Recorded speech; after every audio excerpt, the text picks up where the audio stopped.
굳이 결혼을 하겠다는 당신에게 해주고 싶은 5가지 조언. 저는 올해로 재혼한 남편과 함께한 지 29년이 넘었습니다.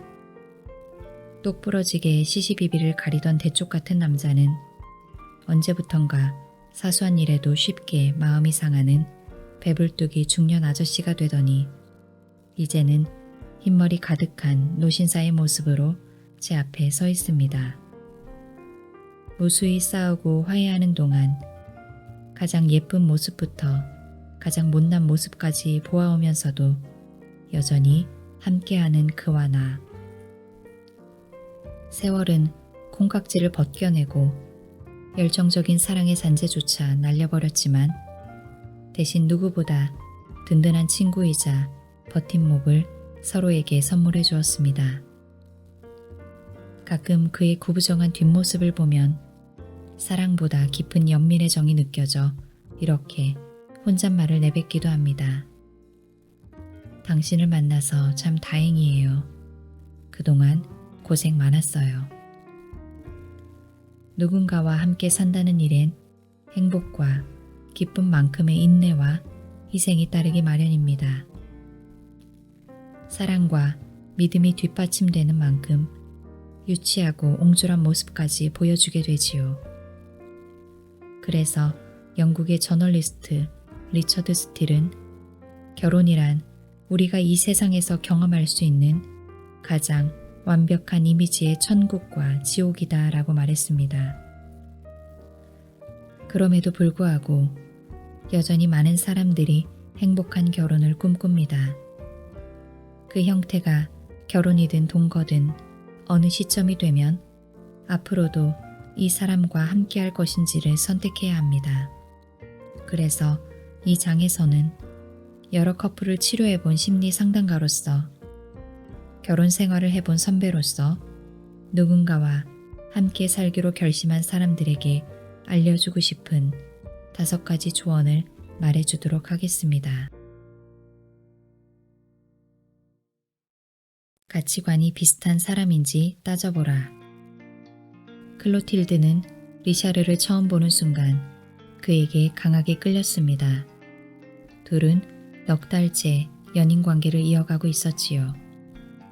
그런데 지난 대선 때 클로틸드는 리샤르가 구구파에 투표했다는 사실을 알게 되었고 결국 그에게 이별을 고했습니다. 그녀에게 평등과 연대는 무엇과도 바꿀 수 없는 중요한 가치이기 때문입니다. 어떤 사람은 사회적 성공을, 어떤 사람은 개인적인 휴식을 더 가치 있게 생각합니다. 또 어떤 이는 씀씀이가 크고 어떤 이는 돈 모으기를 좋아합니다. 이처럼 사람들은 모두 각기 다른 가치관을 가지고 살아갑니다. 그런데 그 중에는 저마다 결코 타협할 수 없는 핵심적인 가치가 있습니다. 이를테면 아이를 키우는 데 있어 중요하게 생각하는 가치나 세상을 보는 시선 등이 있지요. 그리고 배우자와 이런 핵심 가치관이 비슷할수록 결혼에 대한 만족도는 높아집니다. 이는 사회과학자들의 실험에서도 증명되었습니다. 경제적 배경, 종교, 연령대 등이 비슷한 배우자를 만났을 때 결혼에 대한 만족감이 높고 결혼 생활도 오래 지속한다는 것입니다. 그렇다고 가치관이 다르다고 해서 무조건 결혼하지 말라거나 가치관이 똑같은 사람만 만나라는 뜻은 아닙니다. 다만 핵심적인 가치관이 다르면 복잡한 문제에 부딪힐 확률이나 결혼 생활이 파탄에 이를 가능성이 현격히 커진다는 사실을 알아두어야 합니다. 핵심적인 가치관이 어긋날 때 어떤 사람들은 결혼하면서 배우자를 변화시키겠다고 마음먹기도 합니다. 하지만 이런 생각은 매우 위험합니다. 왜냐하면 그를 변화시킬 수 있는 사람은 그 자신 말고는 아무도 없기 때문입니다. 그러므로 이제부터는 지금 모습 그대로 상대의 가치관과 자신의 가치관을 냉정히 비교해 봐야 합니다. 사랑하는 사람과 가치관을 공유하려면 먼저 자신에 대해 잘 알아야겠지요. 자신이 진짜 중요하게 생각하는 게 무엇인지 제대로 정립이 되어 있지 않으면 이것도 중요하고 저것도 중요해서 포기하지 못하는 가치관 목록은 점점 길어집니다. 그럴수록 사랑하는 상대와 가치관을 맞추기는커녕 이리저리 흔들리며 싸움만 늘어나게 됩니다. 핵심적인 가치관은 서너 개면 충분합니다. 그리고 상대방과 갈등을 빚을 때마다 그 가치관을 꺼내서 열어보세요. 만약 핵심적인 가치관을 건드리지 않는 일이라면 자신에게 물어보세요. 이 문제가 우리 관계를 무너뜨릴 만큼 중요한 걸까?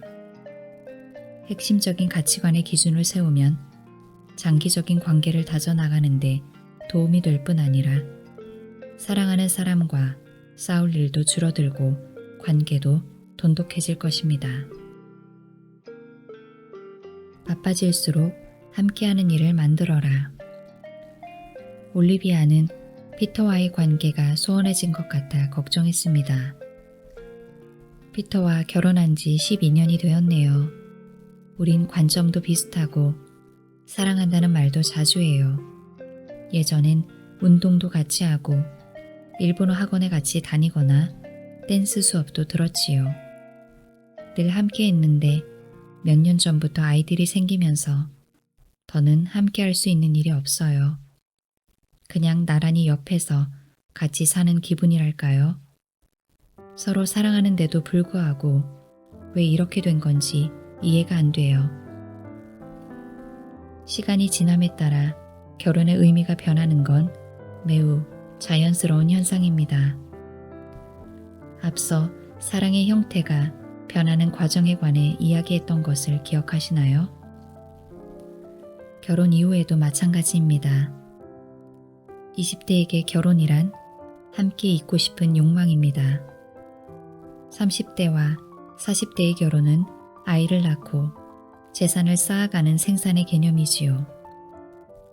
50에서 60대에게 결혼은 자아로의 환원입니다. 둘이서 하나로 살았으니 이제 다시 나로 돌아가고 싶은 독립의 욕구가 강해집니다. 7, 80대에게 결혼은 죽음을 생각하고 또 아름다운 마무리를 준비하는 과정입니다.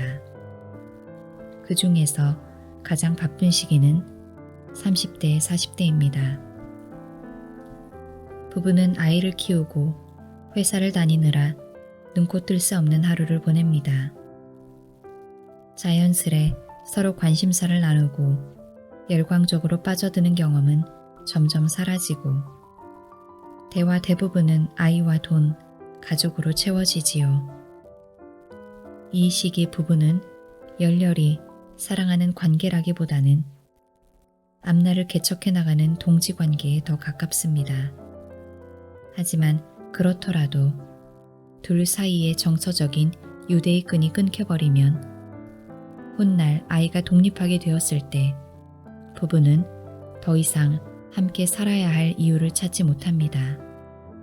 부부란 살아있는 개체입니다. 부부 관계에도 연료가 필요하고 그 연료는 둘이 함께하는 경험에서 나옵니다.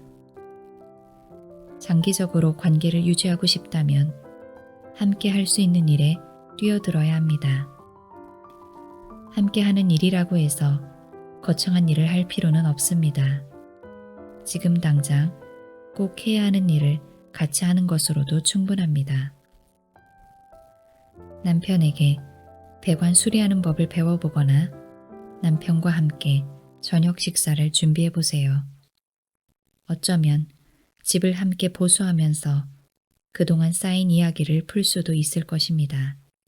이처럼 상상력을 발휘해서 해야 하는 일들을 함께하는 프로젝트로 바꿔보세요. 그것만으로도 부부 사이는 꽤 돈독해질 수 있습니다. 유머 감각을 잃지 마라. 사랑하는 사람 앞에 서면 우리는 튼튼했던 자기 보호의 울타리를 거두고 숨겨둔 욕망과 욕심을 꺼내어 놓습니다. 그렇게 서로의 솔직한 모습을 바라보며 더 깊은 사랑에 빠지기도 하지만 서로의 밑바닥을 경험하기도 합니다. 기대와 실망, 애정과 미움 등 온갖 감정이 끊임없이 뒤섞이기 때문이지요. 정말 아무것도 아닌 일로 목숨 걸고 싸우고 다른 사람에게는 절대 하지 않을 치명적인 말도 서슴없이 내뱉게 되지요. 그렇게 한바탕 싸우고 상처를 입지만 또 미안하다는 한마디로 마음을 풀고 다시 괜찮아지는 것이 부부 사이입니다. 일상적으로 일어나는 다툼을 현명하게 건너기 위해 필요한 것이 유머 감각입니다.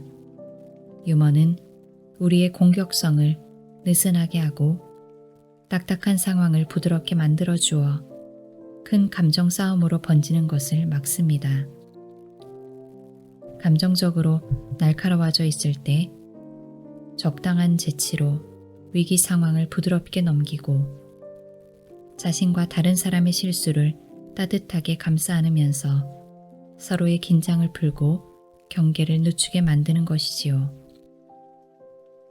어느 책에서 읽은 할머니의 말이 생각납니다. 먼저 남편을 보낸 그녀는 남편의 유머 감각 덕분에 지난 세월이 꽤 행복했다고 합니다. 그이가 떠나기 2주 전 밤에 이야기를 나눴어요.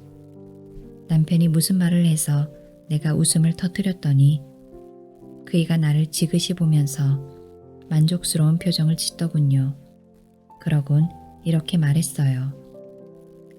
이렇게 오랜 세월이 흘러도 난 당신을 여전히 웃게 만들 수 있다고. 그이는 늘 나를 웃게 하는 사람이었지요.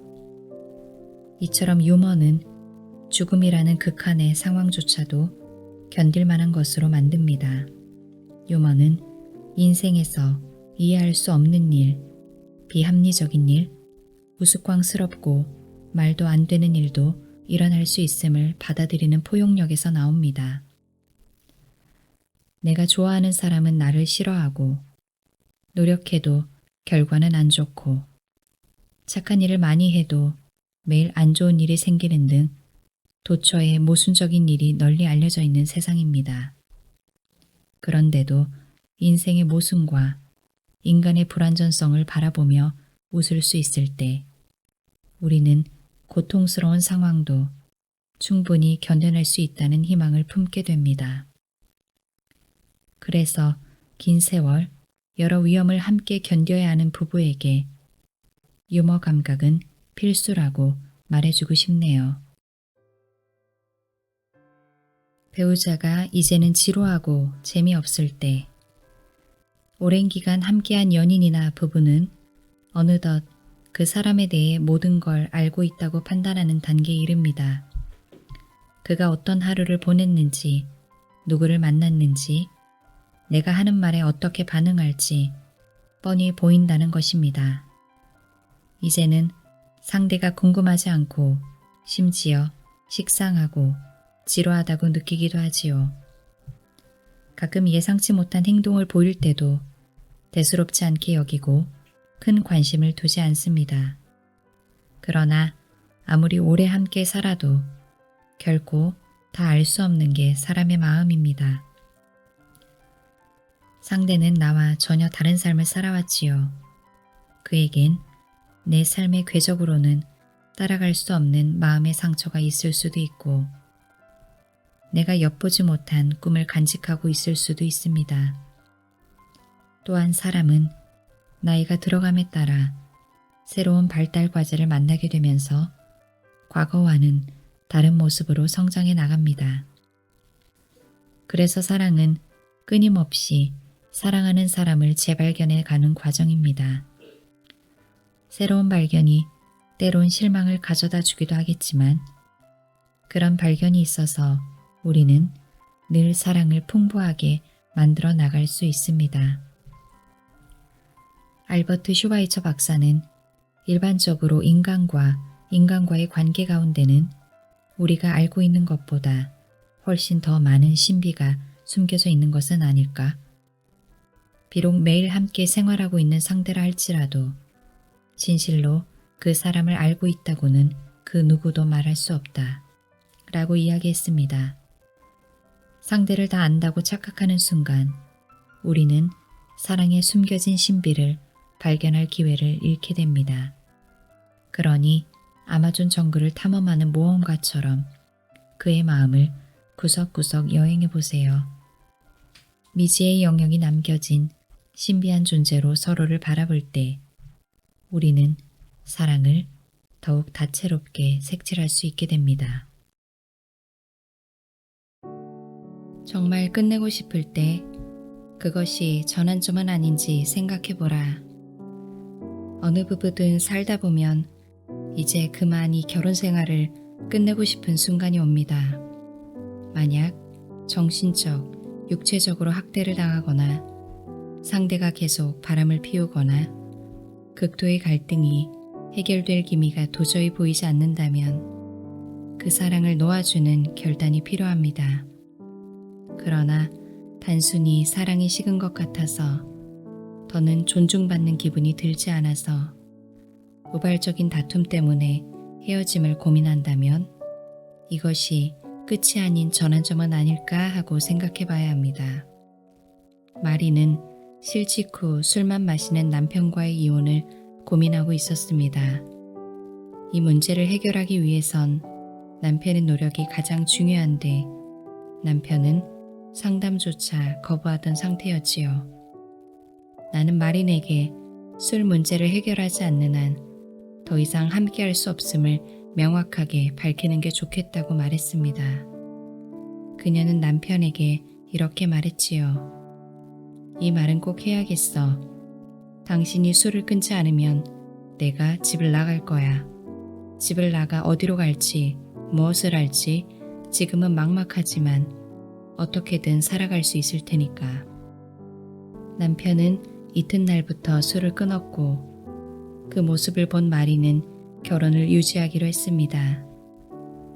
이 사건이 전환점이 되어 그들은 10년째 만족스러운 결혼을 이어가고 있지요.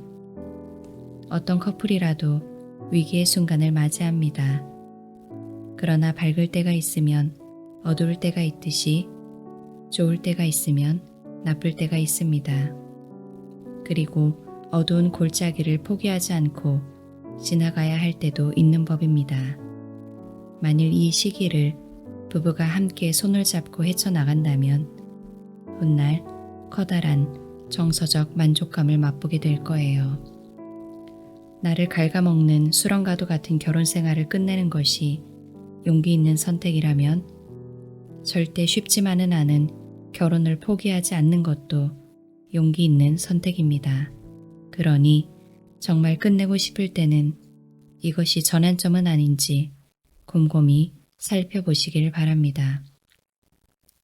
심리학자 로버트 존스는 두 사람이 서로 사랑한다면 한동안은 구름 위를 걷게 되고 말 그대로 영원할 것 같은 행복에 잠기게 된다. 그러나 어느 날 이들이 땅으로 되돌아올 때는 현실적으로 서로를 바라봐야 한다. 이때부터 비로소 성숙한 사랑의 가능성이 열린다라고 말했습니다. 성숙한 사랑은 완결된 목표도 현재의 상태도 아닙니다. 시들지 않도록 끊임없이 관심을 기울이고 가꿔야 할 대상이자 과정입니다. 그렇게 온몸으로 사랑을 껴안을 때 우리는 오랜 상처를 치유하고 진정으로 자유로워집니다. 이것이 우리가 후회 없이 사랑하고 사랑받아야 할 진짜 이유입니다.